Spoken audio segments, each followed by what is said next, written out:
My background basically is I've always worked in the whole area of research around gender and management. And it was around about 23 years ago that I thought, well, we now actually do have a lot of women coming into big companies in quite significant numbers, and yet we're not seeing them in serious leadership positions. And so I decided that's where I wanted to focus, set up a research centre, and as a bit of a kind of a marker, a bit like Richard does his tracker, we said, well, let's have a look at how many women there are on the top FTSE boards. Just to give you a feel for where we've got to today, I will tell you that back in 1999, there was 6.7% women on the FTSE 100 board. So we have come a long way, as they say. So when, it got to 2010, and if you remember, this takes you back a bit, Viviane Reding in the EU stood up and said, this is quite appalling. We're not seeing women on boards. And she was wanting to introduce a mandatory 40% quota for women on boards across the EU.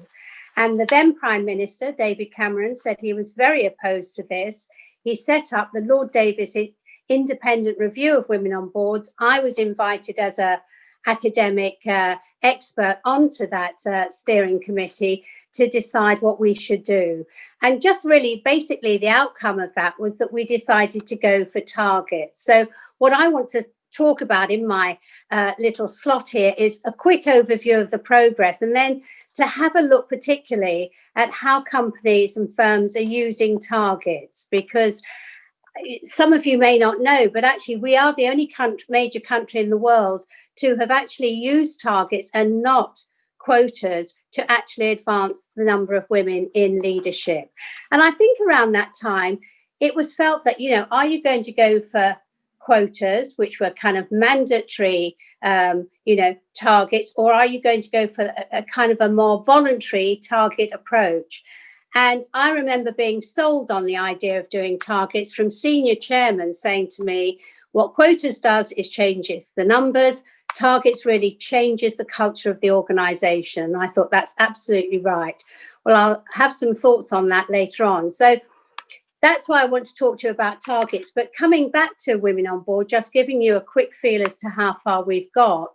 As I said, back then, 22 years ago, we were just under 7% women on FTSE 100 boards. Well, if we look at it right now, we produced our report at the end of September 2020.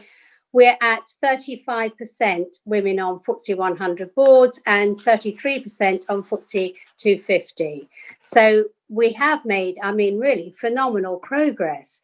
If you look at it, quickly over the last few years. Since 2010, when Lord Davis came in, we were at 12.5%. So we've come up, tremendously, 200% since then. There's always a but. Academics are never fully happy with the progress that's been made. And my two buts are this. One, and I'm sure a number of you recognise this within your own businesses, that we've still made very, very little progress on women into executive directorships. So if we just look at FTSE 100, we've made a bit of progress this past year. We are at 13%, but we've still only got 5 women CEOs as at the time of our report. I think it's gone up to about 7 now, but it's really tiny. So why is it that, women are not moving into executive directorship posts? What is it we've got to do within our businesses to really develop the women up? They definitely come in at the start, but they don't come up the pipeline. And perhaps the other even bigger but is it's very interesting, as I've said, we've got now huge numbers of women in non-executive directorships across our top FTSE companies, but very few women in influential roles. So if you take the chair role, at the time of our report in September, only 8 women on FTSE 100 boards had the chair role. So for me, it's about glass ceilings within glass ceilings. Why is this? Why is it that we are not getting more women into chair roles and SID roles, these big influential roles, when clearly there are a number of women who've had significant experience sitting on boards? So I'm going to leave that there on the progress, because I want to really make some points about targets, because I think, as I said, in this country, we have really taken the whole topic of doing voluntary targets very seriously. And I think it's interesting, I made this point that 10 years ago, we felt that there was a binary choice. Either you go for a quota or you go for a target, but targets were somehow soft.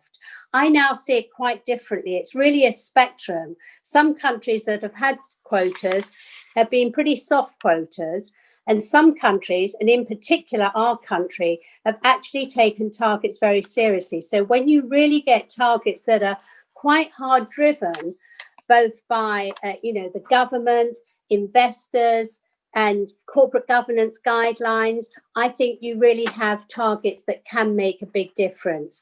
So I just want to, in my remaining few minutes, talk about what we found out when my co-researcher and myself talked to a number of organisations. They weren't all professional service firms, but several of them were, plus other organisations from across different sectors. And I just want to really report on the main findings that came out. I mean, the first one is that most of the organisations, in fact, all these organisations had adopted voluntary targets for gender, because previous diversity initiatives simply hadn't worked. And I think you heard from Fiona Hawthorne back in November, those of you who joined that particular session with Richard, and she talked about very enthusiastically about why initiatives didn't work, about improving the number of women in leadership. She talked about actually unconscious bias. I personally prefer to say it's not unconscious bias, it's actually what Margaret Heffenhofer refers to as willful blindness. If you actually look at your stats, if you all look at your pipelines, as I've said earlier, at the entry levels, at the graduate entry levels, actually companies and firms are doing pretty good, pretty well on representation of women. It's just that the women disappear as you go up that pipeline. And then if you add in race and ethnicity, well, that actually compounds it even further, as we know. So all these organisations had introduced targets. And I do want to make this point because it comes up so frequently in conversations I have. Diversity does not compromise meritocracy. Let's all be honest with ourselves. We like to think our organisations are based on meritocratic grounds. They're not. If you actually just look at the numbers who get promoted through, something's going wrong with our system. And what we've actually found, and what these organisations have found, is actually where you do introduce targets, they actually really enable much greater fairness and meritocracy. Two features of targets that do prompt lots of discussion is how ambitious they should be and accountability. And those are both quite thorny issues. I'd be interested to see if members of the audience want to pick that up. Ambitiousness, I mean, often we found the organisations just actually picked up the targets set by Davis or by Hampton Alexander. So looking at 30 to 40% women in senior leadership roles now. But actually, some of the organisations said, it's not a bad idea to have a really ambitious target. Even if you don't make it, it really does mobilise you into action. Everyone, incidentally, agreed that the whole issue on ethnicity and race is much, much challenging, and we're probably 10 years behind gender on this. In terms of accountability, there was considerable variance around this. A number of organisations like to enforce their targets with a concerted effort to tie targets to leadership performance. But, you know, there's a lot more concern and ambivalence about how to do this. I think there's also a concern about how you actually cascade targets down. And clearly, my last point here, targets were seen as a real tool for culture change, where firms and organisations take targets very seriously. Then what this means is that they really scrutinise and unroot bias across their key talent management processes, such as selection, performance management, promotions, talent management.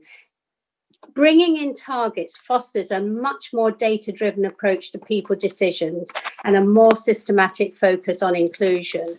So I think there's a compelling reason for actually having targets. Now, I know Richard actually advertised his awards at the beginning of this morning, and I want to say, as one of the judges in the diversity inclusion, anyone listening who actually feels that they've really made great progress with targets, it will be great to hear from you, and please enter.